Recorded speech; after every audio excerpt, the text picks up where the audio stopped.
In a quiet, colorless village surrounded by dry land, no one smiled, no one cried, no one laughed. The people spoke and worked, but their faces remained still, like masks that never changed. For generations, the elders had enforced one unbreakable rule. Feelings bring disorder. We choose peace, not pain. Children were raised to suppress every emotion. Joy was corrected, sadness was hidden. Over time, the village became perfectly calm and completely empty inside. But one day, a child named Chinedu was born. From the moment he opened his eyes, something was different. As a baby, Chinedu cried with depth, not just hunger. When his mother, Amara, carried him, he smiled with warmth. When his father, Obi, played with him, Chinedu laughed freely. But Obi didn't understand how to respond. "This child is unusual," they whispered. As he grew, Chinedu's difference became impossible to ignore. He felt everything. He felt joy when the sun rose over the hills. He felt sadness when he saw a wounded animal. He felt fear during thunder, and peace when the sky cleared. But the villagers felt nothing. They watched him with quiet concern, as though he carried something dangerous.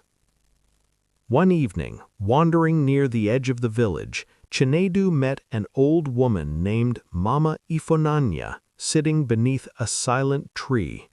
Her eyes held something rare, gentleness. "You feel, don't you, my child?" she asked. Chinedu nodded. She leaned closer and revealed a hidden truth. Long ago, the village was alive with emotion. People loved deeply, celebrated loudly, and even mourned together. But after a great betrayal, when emotions led to conflict and loss, the elders made a decision. They would remove feelings from their lives. But they didn't destroy them. They locked them away.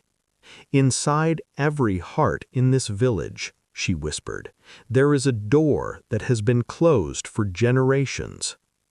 Chinedu's heart pounded. "Can it be opened?" he asked. Mama Ifunanya smiled softly. "Only by someone who still feels." Determined, Chinedu began trying. He smiled at people. They turned away. He cried openly. No one reacted. He laughed, hoping it would spread, but silence remained.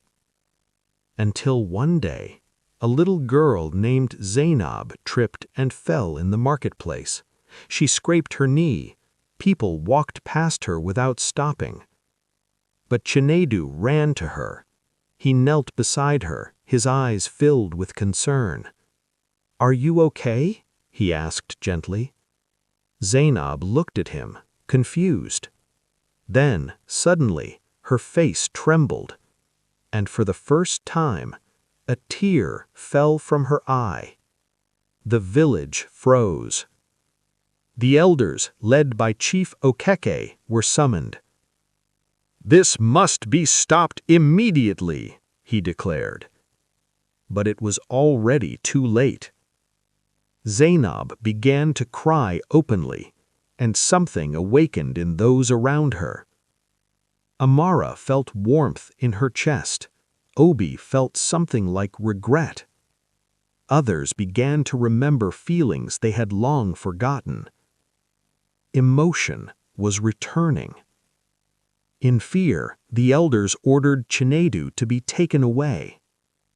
But as the guards approached, something unexpected happened. The villagers stepped forward, not because they were told to, but because they felt it was right. They stood together, protecting him. For the first time in generations, the village was united, not by silence, but by emotion. Slowly, everything changed. Laughter returned, tears flowed, love grew again. And though emotions brought pain, they also brought life. Chinedu, once seen as different, became the reason the village was healed. They locked away their feelings to escape pain, but it took one child to remind them that to feel is to truly live.